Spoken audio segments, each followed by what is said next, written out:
Ya, apa itu geostrategi? Siapa yang pernah dengar geostrategi? Ada yang pernah dengar nggak istilah geostrategi? Geo kemarin artinya apa? Geo artinya apa? Geo. Nggak tahu, masa geo kemarin sudah kita bahas kok. Ada mencoba menjawab. Geo, geo. Geografi. Ya, geo artinya apa? Artinya, arti kata geo. Bumi. Apa? Wilayah. Wilayah. Ya, geo ya sebenarnya kan bumi itu ya. Geografi itu kan bumi, tetapi dalam konteks negara itu adalah wilayah. Ya, jadi negara itu harus punya wilayah. Salah satu syaratnya itulah. Kemudian dikaitkan dengan strategi. Strategi itu cara, ya metode, gitu. Jadi intinya situ apa terdiri dari dua kata, gitu ya. Ya, terdiri dari dua kata, geo dan strategi. Nah, strategi adalah cara untuk mencapai tujuan di situ. Di sini poin yang kedua ini. Ya, di sini.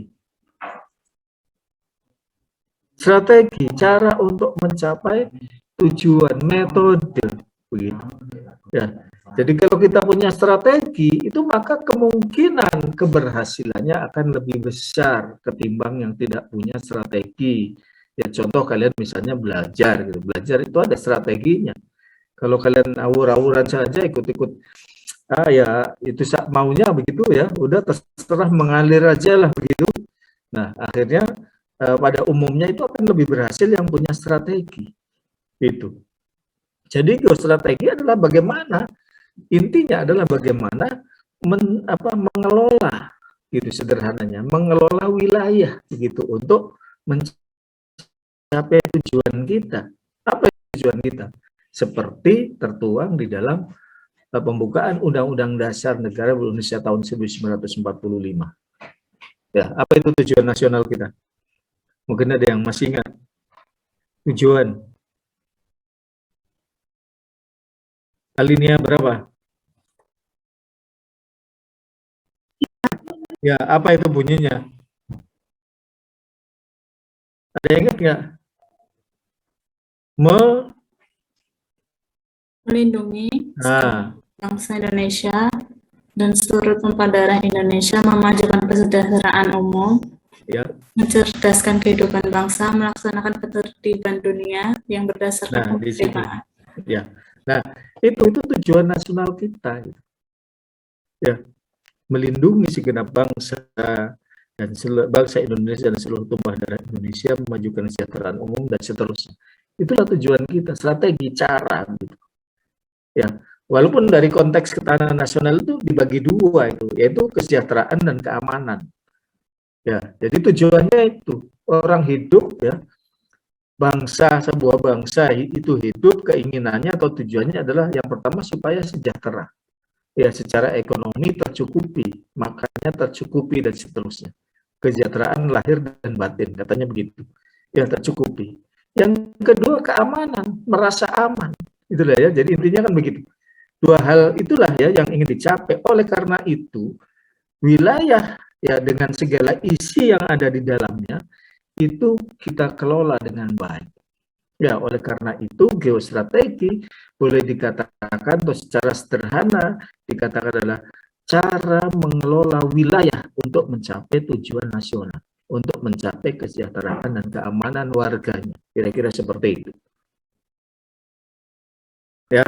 Nah, inilah jadi mengelola apa namanya, wilayah.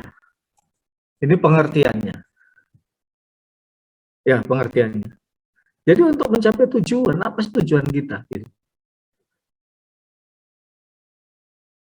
Ya, semua negara punya geostrategi begitu.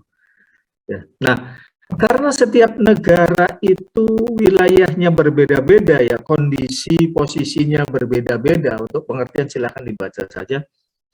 Ya. kondisinya kan berbeda-beda ya. Ada negara yang wilayahnya luas, begitu kan? Ada negara yang wilayahnya sempit, ada negara yang punya laut, ada yang tidak punya laut dan seterusnya. Ada yang subur, ada yang tidak subur, ada yang kaya sumber daya alam, ada yang minim sumber daya alam. Nah, disinilah maka bagaimana masing-masing negara itu bisa mengelola wilayahnya gitu yang berbeda tadi. Ya, contoh misalnya ya antara negara yang punya laut dengan tidak punya laut, kira-kira perlu nggak tambah laut? Menurut kalian perlu nggak kira-kira?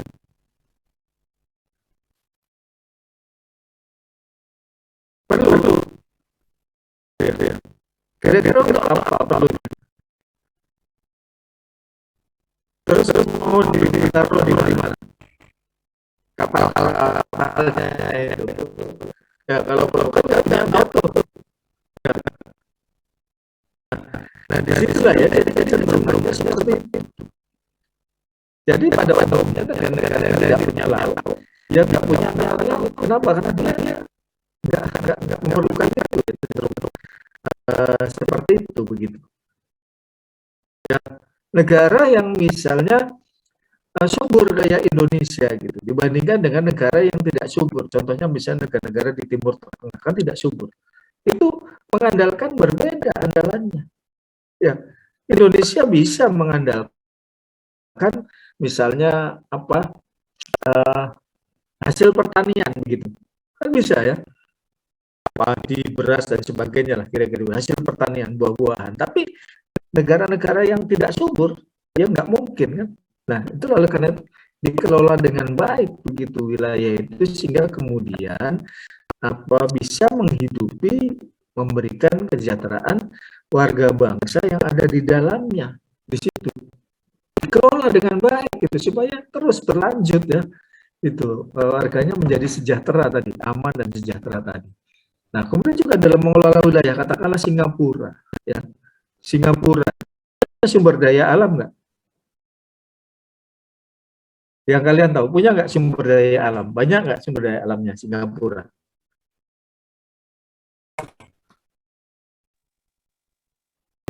Kenapa? Punya nggak? Ya, sedikit nggak punya gitu. Tapi kok Singapura bisa menjadi negara terkaya? Ya, Singapura termasuk negara terkaya di dunia. Ya, silakan dicari di Google. Ya, padahal nggak punya sumber daya alam. Oleh karena itu mereka bisa mengelola posisinya, begitu ya. Makanya kondisi dan posisi, gitu. Posisinya kan sangat strategis begitu, sehingga Singapura itu kemudian mengandalkan apa? Bukan sumber daya alam, bukan pertanian, tapi apa? Posisinya. Dengan posisinya itu maka kemudian mereka mengandalkan perdagangan dan jasa. Ya, coba bayangkan itu kalau kalian mau rekreasi itu pengennya ke Singapura. Artis itu banyak yang anak-anaknya sekolah di Singapura di situ. Ya, kalau berobat ke Singapura, nah itulah jadi mengandalkan jasa, perdagangan dan jasa. Ya. Dengan itu mereka bisa menjadi negara yang makmur, menjadi negara yang terkaya. Hong Kong juga misalnya seperti itu. Sedikit sumber daya alamnya, tidak subur, tetapi kemudian masyarakatnya itu makmur. Kenapa? Mereka mengelola posisinya dengan baik. Ya, itu. Nah, Indonesia bagaimana? Negara yang subur ya, kaya raya. Nah, artinya apa? Usaha sudah dilakukan untuk perlu perjuangan lebih jauh.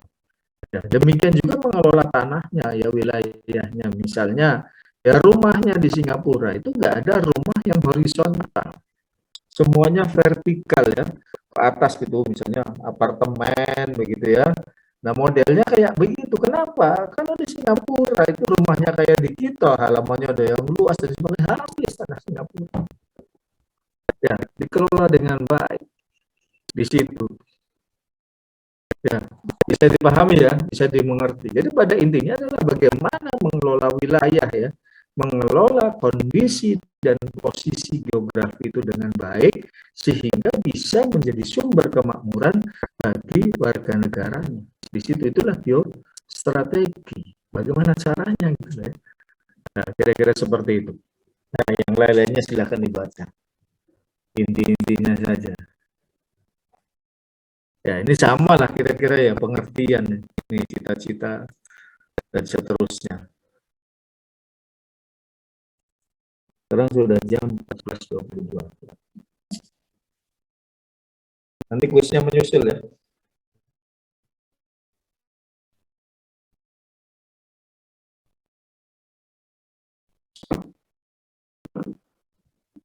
Ada pertanyaan nggak sampai di sini?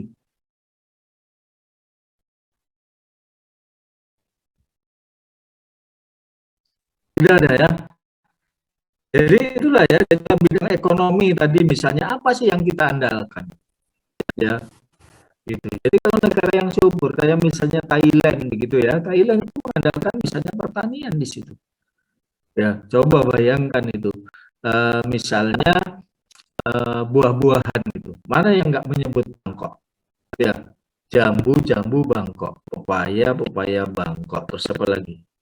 Mangga Bangkok, ya semuanya Bangkok. Artinya apa? Thailand mengandalkan pertanian. Ayam Bangkok, peternakan, perkutut Bangkok dan seterusnya. Nah, Indonesia mana? Gitu ya, pertanyaannya gitu. Padahal Indonesia menjadi negara yang subur, tapi di kita kok banyak semua yang ukurannya jumbo itu kemudian dikasih nama Bangkok di belakangnya. Artinya apa? Memang Thailand berhasil di dalam mengelola pertaniannya ya untuk ekonomi mereka sebagai sumber penghidupan rakyatnya. Dalam bidang pertahanan juga begitu. Ya, negara-negara yang tidak punya laut ya mestinya tidak terlalu membutuhkan angkatan laut. Ya, seperti Nepal dan sebagainya begitu ya. Nepal itu sebuah negara di dekat di sebelah selatannya pegunungan Himalaya gitu. Sehingga pertahanan negara Nepal itu diarahkan ke arah selatan. Kenapa? Karena tidak mungkin musuhnya menyerang dari utara, harus naik gunung Himalaya dulu. Nah, misalnya itu berbeda. Kemudian di sebelah selatan Indonesia paling tidak ada 3 negara, ya, yaitu Timor Leste, kemudian Australia, satu lagi apa? Sebelah selatan Indonesia. Ada satu negara yang ngumpet ya di balik Australia. Negara apa itu? Selandia Baru, Pak. Ya, Selandia Baru, New Zealand ya. New Zealand itu nggak punya tentara. Ya. Kenapa? Karena ancamannya nggak ada. Siapa yang mau nyerang New Zealand? Kalau mau nyerang New Zealand, misalnya Indonesia mau nyerang harus lewat Australia dulu. Nah, oleh karenanya New Zealand itu menyerahkan pertahanannya kepada Australia. Nah, itulah ya. Jadi cara mengelola bagaimana bisa efektif dan efisien gitu mengelola sebuah negara itu ya, wilayah tadi berdasarkan kondisi posisi geografis tadi sehingga bisa efektif dan efisien di situ, bisa menyejahterakan dan bisa mengamankan di situ. Itulah geostrategi ya, atau wawasan Nusantara ya, kalau di Indonesia itu geostrateginya adalah wawasan Nusantara. Nah, kita lihat ya geostrategi ya, ini kan sama ini ya, geostrategi atau wawasan Nusantara. Jadi ada banyak aspek yang dikelola.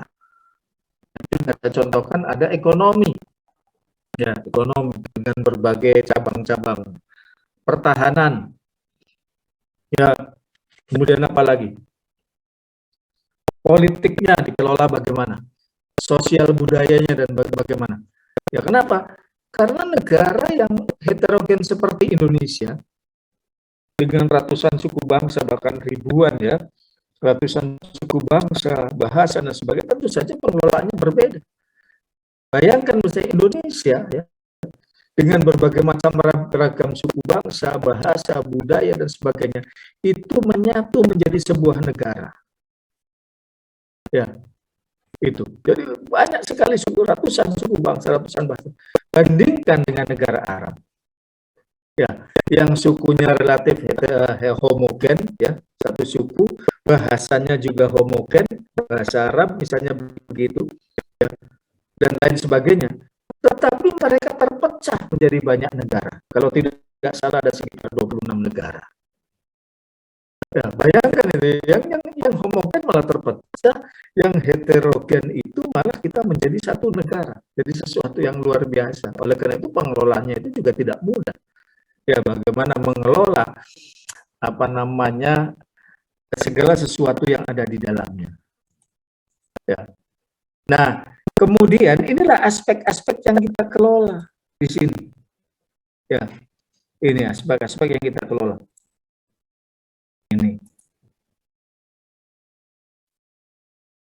Ya, ada wilayah tadi, ada sumber daya alam, sumber daya manusia, ya, kan sumber daya alam tadi kekayaan alam ya, kemudian sumber daya manusia, ya, kemudian politik, ekonomi, sosial budaya, dan pertahanan keamanan.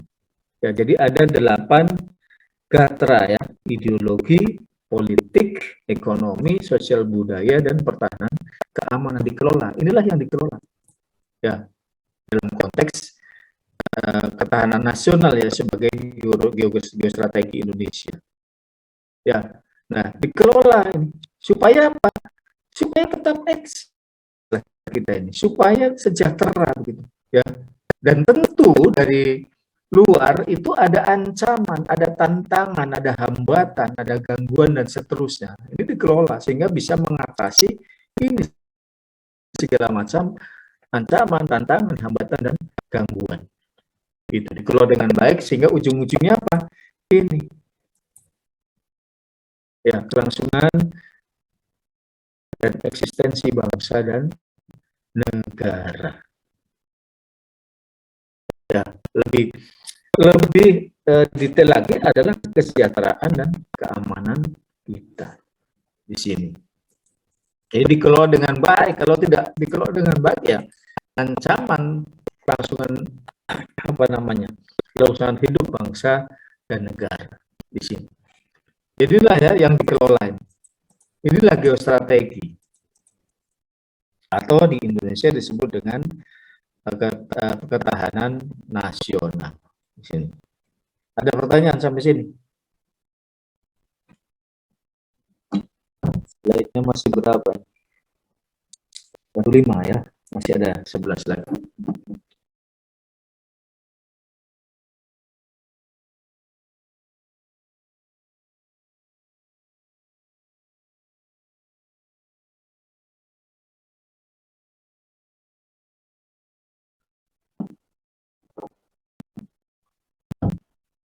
Baik, ini penjelasan selanjutnya ya dari pengertian di atas. Ini penjabaran berikutnya kita lihat. Ya, jadi ketahanan nasional itu mencakup ketahanan pada segenap aspek kehidupan nasional. Tadi yang 8 tadi. Ya, yang ini tadi ini. Jadi ketahanan pada semua aspek ini. Geografinya ya tidak berkurang, tetap terpelihara, sumber daya alamnya besar dan berkualitas, begitu sebenarnya situ. Makanya sumber daya manusia itu terus ditingkatkan kualitasnya. Lalu apa yang mungkin sekolahnya dan sebagainya, ya.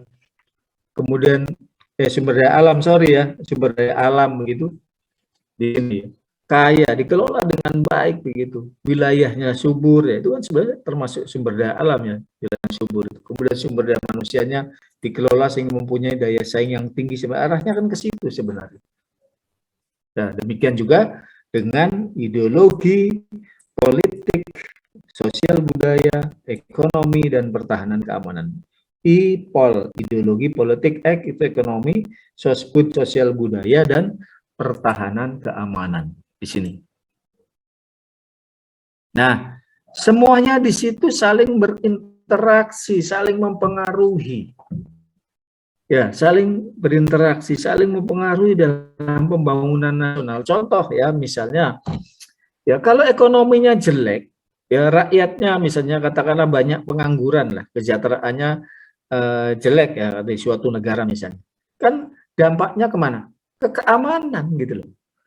Ya, bisa berdampak keamanan karena banyak orang yang nganggur, misalnya begitu. sementara tetap butuh makan, maka kemudian mereka melakukan kejahatan, ya mungkin mencuri, merampok dan sebagainya. Artinya apa? Ekonomi berpengaruh terhadap keamanan, gitu. Begitu ya. Demikian juga misalnya pengaruh terhadap politik, ya terhadap politik, gitu. Jadi akhirnya kan menuntut. Ketika banyak pengangguran, maka warganya menuntut pemerintah untuk menyiapkan lapangan pekerjaan, kan begitu. Ya, jadi saling timbal balik begitu ya, dan seterusnya itu saling mempengaruhi ya, ke sosial budayanya dan sebagainya. Kalau tidak kan pasti rentetannya ke arah sosial budaya dan seterusnya. Ya, itu. Jadi saling berkaitan ini, saling berinteraksi dalam pembangunan nasional. Oleh karena itu harus dikembangkan secara selaras, serasi dan seimbang. Jadi semuanya berkembang, itu maju. Ya, jadi tidak bisa hanya mengutamakan satu bidang. Oh, ekonomi saja tidak bisa. Ya, keamanannya tidak dibangun, ya tidak bisa. Atau politik saja begitu. Ya. Nah, itu jadi semuanya harus berjalan, ya, seiring sejalan lah kira-kira begitu, sehingga kemudian pembangunan dapat dilaksanakan dengan efektif dan efisien di situ. Nah, kemudian TANAS itu juga merupakan kondisi, ya, ketahanan. Itu kan kondisi, ya. Oh, ketahanannya bagus, berarti kondisinya bagus, kan begitu. Ya. Jadi kondisi kehidupan nasional yang harus diwujudkan begitu. Jadi kalau misalnya negara itu harus aman, negara itu harus makmur, itu kondisi yang harus diwujudkan. Ya, oleh karena itu, maka kemudian ada sebuah konsep, ya, yaitu namanya konsep ketahanan nasional itu. Jadi ketahanan nasional juga merupakan sebuah konsep. Ini maka bagian di bawahnya adalah konsep di sini. Ya, jadi konsep adalah konsepsi pengembangan kekuatan nasional melalui pengaturan dan penyelenggaraan kesejahteraan dan keamanan secara seimbang. Di situ. Ya, jadi sekali lagi, mungkin sekarang kalian nggak ada hubungannya ya dengan materi ini, begitu ya. Ya, relatif tidak ada hubungannya begitu, tapi suatu saat ini merupakan pengetahuan awal, karena suatu saat kalian nanti bisa menjadi harus memegang ini begitu ya, mungkin menjadi legislatif, mungkin menjadi kepala daerah, atau mungkin menjabat di bidang-bidang tertentu yang harus memahami ini begitu ya. Itu jadi sepertinya nggak ada hubungannya, tetapi ya kalian sebenarnya punya peran begitu ya. Gizi gitu, gizi itu kan hubungannya dengan apa? Kesejahteraan ya, sehingga kalau masyarakat itu gizinya bagus ya, maka akan berdampak pada tingkat kecerdasan sumber daya manusia, kesehatan sumber daya manusia. Ini adanya di sini ya, di sini ya. Kalau sumber daya manusianya gizinya bagus, menjadi pintar, maka otomatis ini akan berpengaruh kepada aspek-aspek lain. Ya, sepertinya tidak ada hubungannya, tetapi bahwa mempunyai peran di situ, berkontribusi, ya meskipun tidak langsung barangkali. Ya, jadi masih boleh dikatakan masih kecil lah ya perannya begitu. Tapi ketika kalian misalnya menjadi penentu kebijakan, maka di situ menjadi kebutuhan akan pemahaman tentang masalah ini menjadi semakin besar. Ini adalah pengetahuan awal. Ya, ini. Jadi inilah konsep ya, konsep pengembangan kekuatan nasional melalui pengaturan di sini kesejahteraan dan keamanan. Jadi inilah kesejahteraan dan keamanan itu merupakan dua hal yang dibutuhkan manusia. Manusia pengen sejahtera, manusia pengen aman. Intinya di situ. Gak peduli yang lainnya, mau politiknya bagaimana, mau ekonominya bagaimana, sosial budaya, yang penting sejahtera dan aman. Kan begitu. Ya, makanya ini visualisasinya di sini. Ya, visualisasinya. Jah ini maksudnya kesejahteraan. Kami itu maksudnya keamanan di sini. Ya, jadi dengan mengelola ini, Yang di bawah ini dengan berdasarkan 3 hal ini, ya, lahirlah ini kesejahteraan keamanan yang seimbang. Ya, semuanya maju. Kenapa? Bisa dibayangkan ya, kalau orang tidak sejahtera, masyarakat tidak sejahtera, maka akan banyak terjadi gangguan keamanan. Ya, contoh misalnya nganggur, makannya kurang, ya maka di sana akan banyak gangguan kejahatan, keamanan. Ya, kalau tidak sejahtera. Demikian sebaliknya, kalau tidak aman, ya itu tidak akan sejahtera. Orang mau kerja, nggak bisa. Kenapa? Karena tidak aman. Ya, contoh misalnya pemilu saja ya, ada kampanye begitu. Ada kampanye nak motor orang terus dan seterusnya. Orang berjualan pada takut.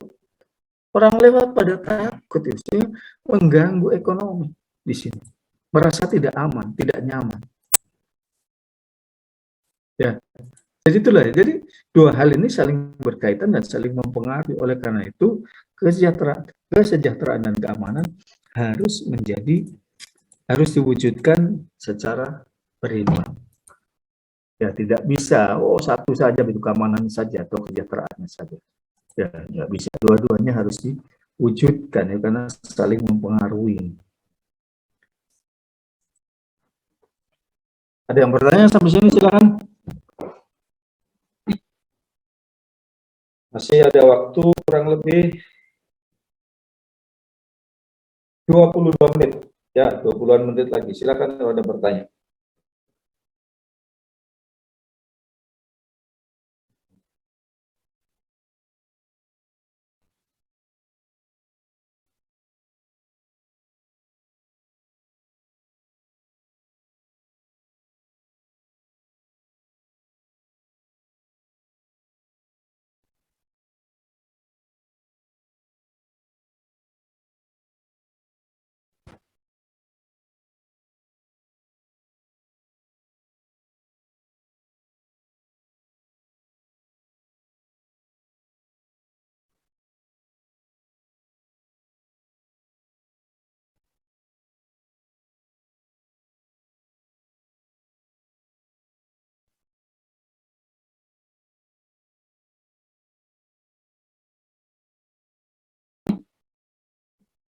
Baik, kalau tidak ada yang bertanya kita lanjutkan ya. Jadi melangkah ke hakikat konsepsi pertahanan nasional.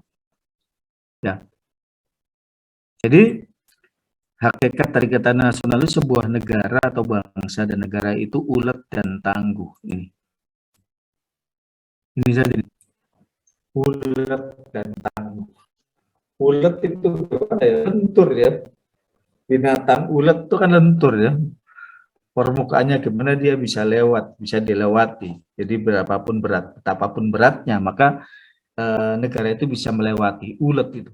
Seseorang yang ulet ya, ulet itu kan apa ya istilahnya, terus itu berjuang terus seperti itu. Oh, ulet ya, bisnisnya ulet begitu. Sulit menggambarkannya, tetapi kita bisa memberikan contoh begitu ya. Mendefinisikannya cukup sulit. Jadi ulet di situ. Kemudian tangguh.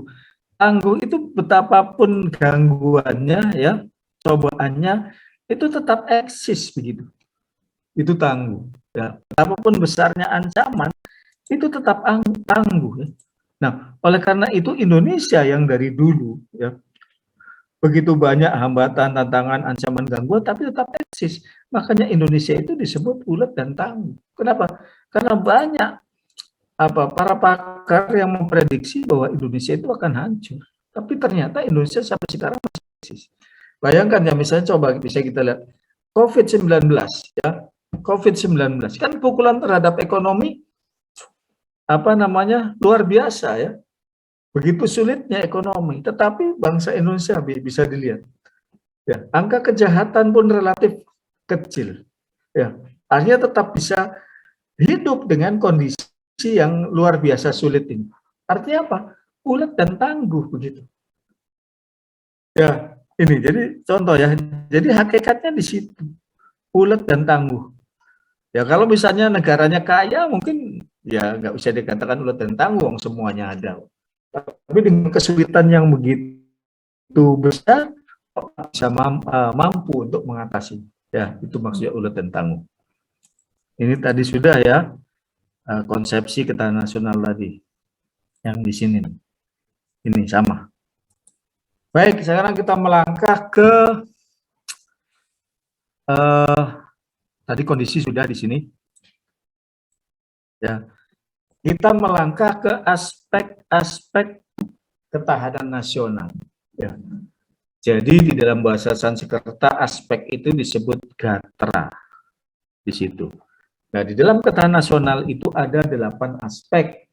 Oleh karena itu dalam bahasa Sanskerta disebut astagatra. Ini artinya apa? 8 aspek di sini. Apa saja aspeknya? Ini tadi yang sudah kita sebutkan tadi. Ya. Ada trigatra ya, 3 gatra atau 3 aspek atau disebutkan aspek alamiah begitu ya. Aspek alamiah itu memang dari alam gitu ya, pemberian Tuhan, sudah dari sananya begitu. Itu ya disebut bersifat statis, tetap gitu, tidak berubah begitu. Yaitu geografi. Yang pertama ya. Jadi geografi itu kan sudah pemberian Tuhan, mau kondisi ataupun posisinya sudah pemberian Tuhan. Indonesia itu bentuknya negara kepulauan, sudah dari sononya gitu. Ya, kita tidak bisa meminta, tidak bisa berbuat apapun ya. Itu bahwa geografi itu sudah dari sononya, bentuknya negara kepulauan. Posisinya juga di antara benua Asia dan benua Australia. Ya, di tengah-tengah itu. Kita nggak bisa minta supaya Indonesia berada di Eropa sana atau berada di Timur Tengah sana, nggak bisa. Memang sudah dari sana, maka disebut alamiah. Ya, dari alam, bersifat alami begitu, alamiah itu. Yang kedua kependudukan itu juga alamiah. Ya, Indonesia itu penduduknya sangat heterogen. Ya, ini sangat heterogen. Sehingga ya sudah dari sananya begitu ya. Berbeda dengan orang negara-negara di Timur Tengah sana gitu. Penduduknya relatif homogen, bahasanya mungkin hanya satu saja begitu. Tetapi terpecah menjadi banyak negara. Kita ratusan suku bangsa, ratusan budaya, ratusan bahasa, ada 7 agama. Nah, gitu. Sehingga itulah pemberian dari Tuhan, alamiah ya. Kemudian sumber kekayaan alam. Ya, kita kaya begitu. Alhamdulillah ya. Ini ya trigatra tadi, aspek alam. Ini harus kita kelola dalam konteks ketahanan nasional, dikelola dengan baik itu supaya kita semua sejahtera dan aman tadi. Kemudian yang kedua adalah pancagatra. Panca itu 5, gatra itu ya aspek 5 aspek. Ini aspek sosial itu bisa berubah-ubah dinamis. Ya, yaitu ideologi, politik, ekonomi, sosial budaya, pertahanan keamanan. Ya, ini. Jadi ini 8 gatra ya, terdiri dari trigatra ya, dan pancagatra. Ini. Ada pertanyaan nggak? Silakan kalau ada pertanyaan. Masih ada sekitar 20 menit.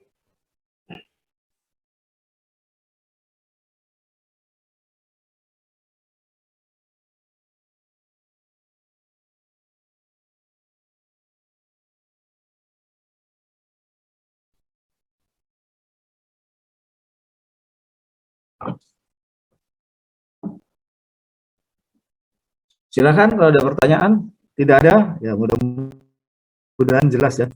Nanti mudah-mudahan lebih jelas kalau sudah ada kuis.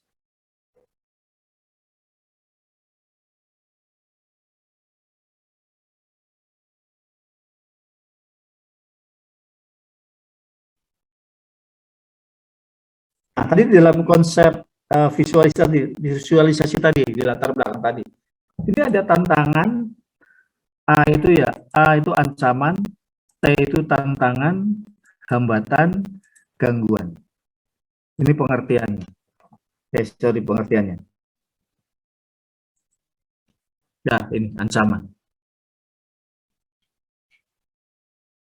Ya, jadi sesuatu yang mengancam gitu ya, mengancam eksistensi, ya mengancam kemajuan dan sebagainya. Itu bisa dalam bentuk konsep, bisa bentuk tindakan kriminal atau juga bisa secara politis. Ya, ini ancaman.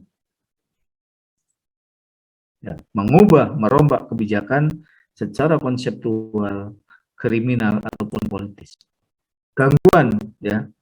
Jadi, ini semua dari luar dengan tujuan melemahkan atau menghalangi secara tidak konseptual, ya, tidak terkonsep.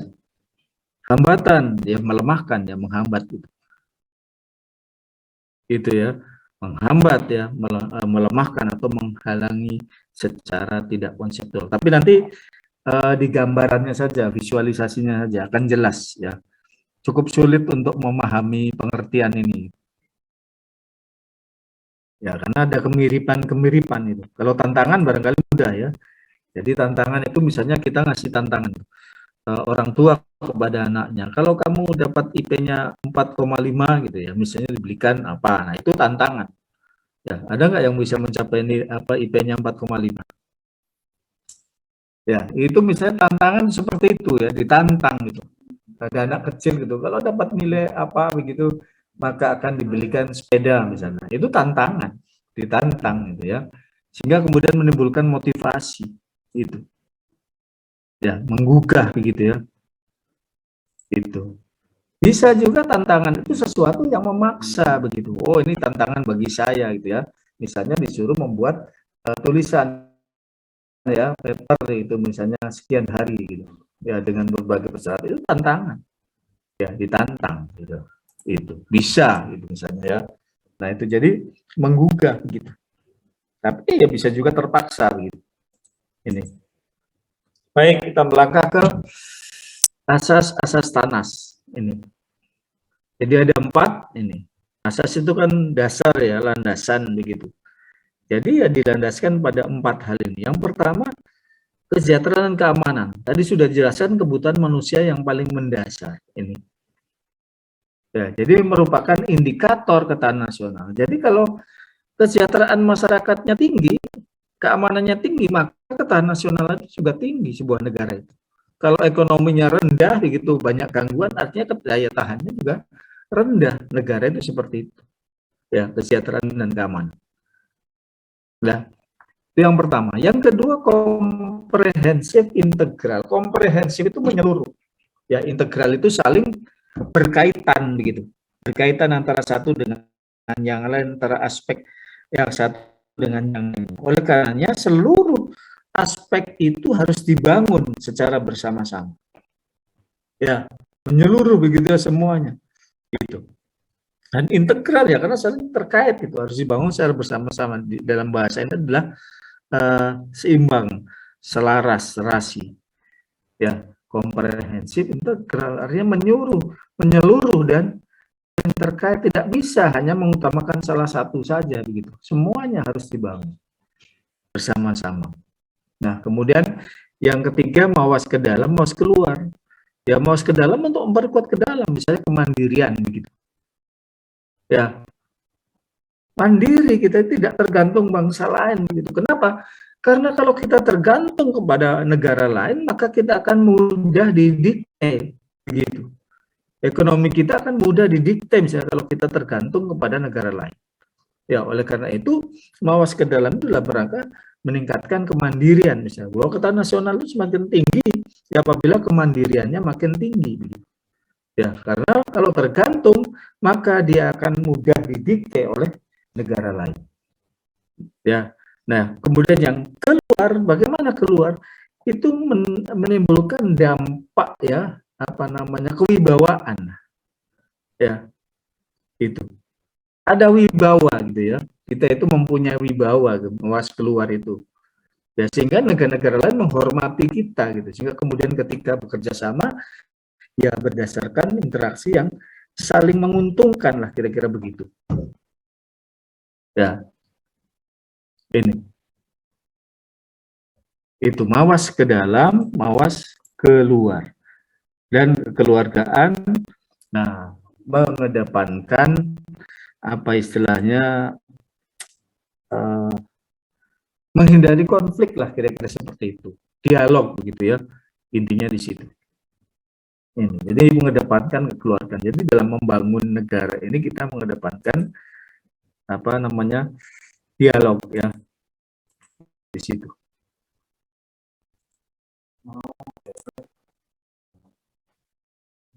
Kemudian sifatnya ya ada mandiri tadi hampir sama ya, kemandirian. Semakin mandiri ya harus mandiri gitu. Itu negara itu harus semakin mandiri. Kalau semakin tergantung pada negara lain ya kita mudah didikte oleh negara lain, diatur oleh negara lain. Dinamis, berubah-ubah ya. Satu saat tinggi, ya. Satu saat rendah dan seterusnya. Kayak ekonomi kan naik turun, keamanan juga naik turun. Ya berwibawa keluar. Ya dihargai oleh negara lain. Di situ berwibawa. Konsultasi kerjasama mengutamakan dialog juga ini sifatnya.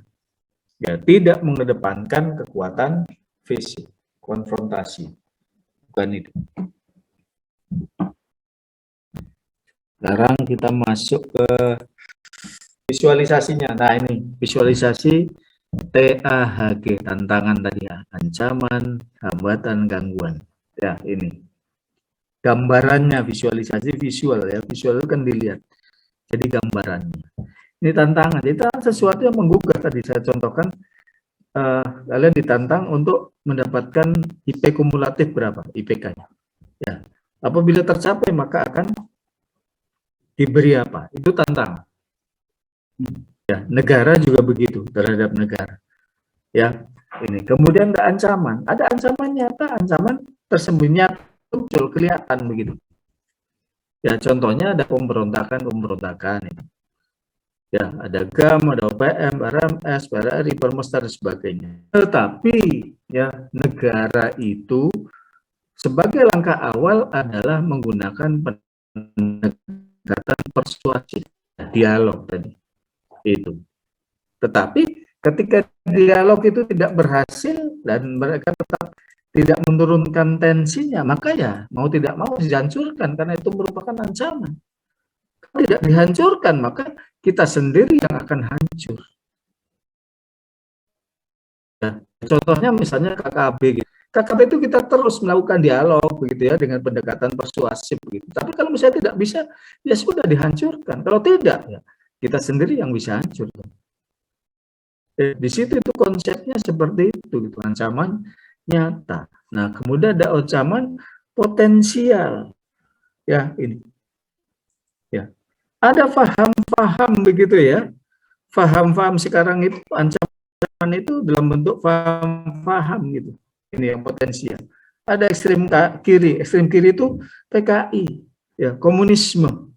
Ada ekstrem kanan itu ekstrem agama gitu. Misalnya radikalisme ya, intoleransi dan sebagainya itu merupakan ekstrem kanan. Ya, itu.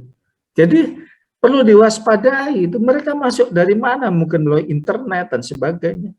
Ya, itu. Nah, makanya kemudian ada larangan-larangan, ada larangan terhadap PKI, larangan karena dianggap sebagai ancaman begitu. Ya, di sini. Dan ekstrem lain contohnya fundamentalisme. Ya, di setiap agama itu ada fundamentalisme. Kemudian ada etnosentrisme. Kelompok yang merasa dirinya, orang-orang merasa kelompoknya itu paling hebat, paling berkuasa, paling berhak dan seterusnya. Itu etnosentrisme dan itu potensial. Ya, oleh karena itu harus diwaspadai di situ. Supaya apa?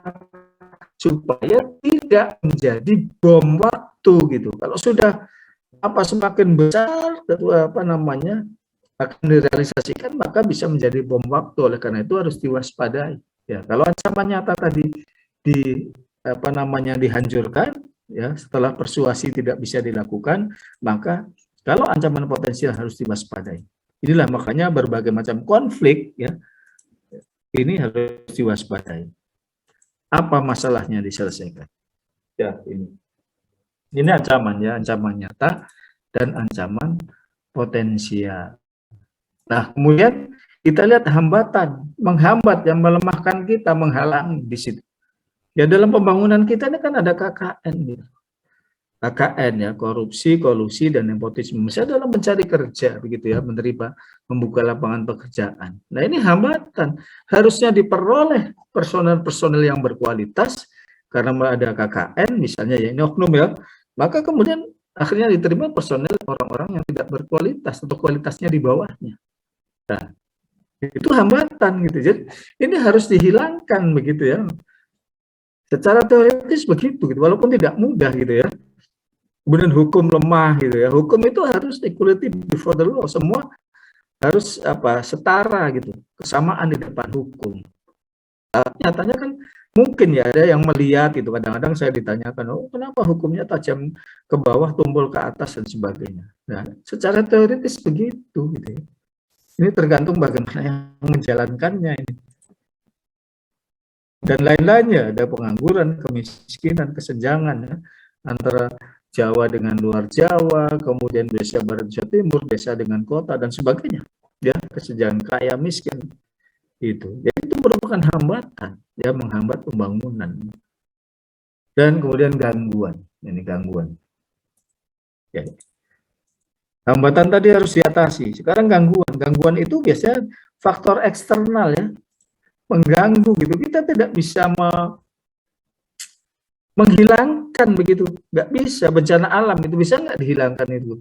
Kayak kemarin misalnya erupsi Merapi, bisa nggak dihilangkan? Nggak bisa. Ya, krisis gitu kayak misalnya COVID-19 bisa nggak dihilangkan? Nggak bisa, itu pasti ada. Ya, misalnya begitu. Nah, oleh karena itu harus diantisipasi. Bagaimana mengantisipasinya? Yaitu dengan meminimalkan dampak negatif ya dari peristiwa-peristiwa itu, contoh bencana alam. Bagaimana caranya kita minimalkan dampak negatif ya? Contoh misalnya tsunami gitu, ada sensor gitu ya, sensor tsunami, sehingga ketika masyarakat yang berada di pantai, ketika sensor itu memberikan tanda mau ada tsunami, maka mereka berlarian ya, segera meninggalkan pantai misalnya, sehingga korban yang ditimbulkan sedikit. Tidak bisa menghilangkan, oleh karena yang kita lakukan mengantisipasi agar korban yang ditimbulkan sedikit gitu, seminimal mungkin.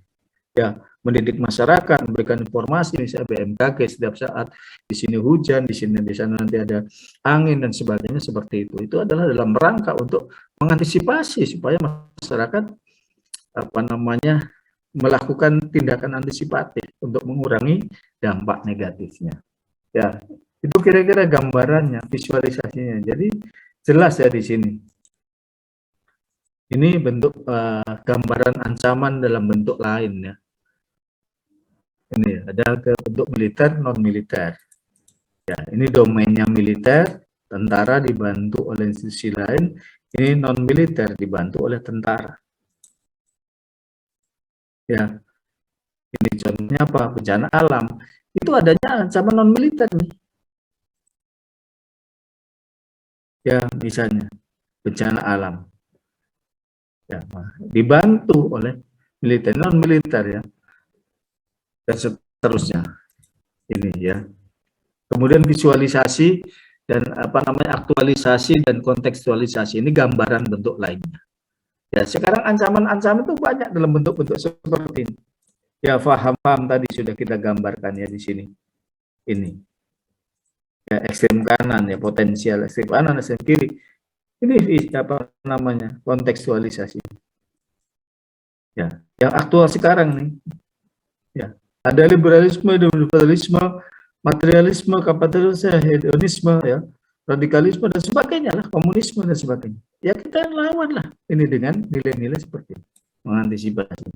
Jadi kontekstual gitu. Ancaman-ancaman sekarang makin banyak, maka mengatasinya pun harus kontekstual begitu, sesuai ancamannya. Kalau militer asing dengan tentara di sini baru. Ya, kalau misalnya tentara Malaysia menyerbu ya tentara dulu begitu yang menghadapi, yang lainnya tetap bekerja seperti biasa. Nah, kalau produk asing yang membanjir, ya harusnya kita menggunakan produk lokal supaya pabriknya tidak mati. Kalau pabriknya tutup, maka ya otomatis akan ada PHK, itu tenaga kerjanya nganggur. Oleh karena itu supaya pabriknya tidak tutup, ya yang kita pakai produk lokal, yang produk asing begitu. Ya, sehingga pabrik-pabriknya berkembang, maka kemudian tenaga kerjanya akan terserap, kan begitu. Ya, cuman persoalannya kita mau atau enggak gitu. Kita seringkali merasa lebih gaya, lebih keren ketika kita menggunakan produk asing. Kita merasa lebih bangga ketika misalnya makan di restoran-restoran asing. Ya, padahal ini ancaman. Ya, coba kita menggunakan produk ini. Oh, ya 270 juta begitu, luar biasa. Makanya makan makanan lokal begitu ya. Maka pabrik-pabrik kita yang akan berdiri, kita akan lebih mudah untuk mendapatkan pekerjaan. Ya, satu sisi kita merasa sulit mencari pekerjaan ya banyak orang, tapi sisi lain justru nggak mau ya, lebih bangga produk asing. Ini kan kontradiktif ya. Sesuatu yang harusnya bisa dilakukan tidak kita lakukan. Inilah ya, oleh karena itu butuh kesadaran-kesadaran, pemahaman-pemahaman seperti ini. Dan ini bagian terakhir. Ya, ini musuh-musuh bersama kita. Ya, ini common enemy. Ya, cuma persoalannya ini tidak semua merasakan. Ya, tidak semua merasakan begitu. Ketidakadilan kan nggak semua. Ada orang yang sudah merasa diuntungkan, ya merasa ini. Jadi kalau pemimpin ini ya, misalnya, kemudian kesenjangan di sini. Ya, tidak semuanya merasakan itu, sehingga sulit untuk membangun sebagai konsep musuh bersama. Kalau zaman dulu musuh bersama itu terlihat jelas. Contohnya apa? Misalnya penjajah begitu ya, musuhnya jelas. Sekarang musuhnya siapa coba? Ya mau dilawan siapa? Ya, ini sulit ya, jadi musuh bersamanya. Mau mengangkat ini, nggak bisa juga ya tanpa kesadaran dari semua warga bangsa. Ya musuh bersama sebenarnya ini ancaman juga, musuh bersama begitu. Ya, yang mengancam kita ini. Ini ya, jadi kita bangun. Jadi yang mengancam negara ini bukan lagi Belanda. Belanda sudah nggak ada. Ini yang mengancam kita sekarang. Ya, ini. Nah, harus kita antisipasi dengan ini. Kalau tidak, ya ancaman-ancaman akan semakin besar dan kita pada akhirnya akan tergilas. Ya, kita akan ribut sendiri begitu. Ya, oleh karena itu, mari kita sadari bersama di situ ya. Inilah antisipasi yang bisa kita lakukan. Kita harus ya berjuangnya di situ. Saya kira itu ya. Terima kasih banyak. Mungkin ada yang tanya kan? Silakan, ada yang bertanya? Masih ada 5 menit. Kalau tidak ada, kita akhiri ya. Nanti kita susulkan itunya, kuisnya seperti biasa. Nanti saya siapkan kanalnya, kemudian deadline pengumpulannya pun nanti sudah saya tuliskan di sana. Ya. Yang penting tidak sampai minggu depan lah. Oke ya. Kalau tidak ada yang bertanya ya kita akhiri sampai di sini. Terima kasih atas perhatiannya dan maaf kalau ada hal-hal yang mungkin kurang pas.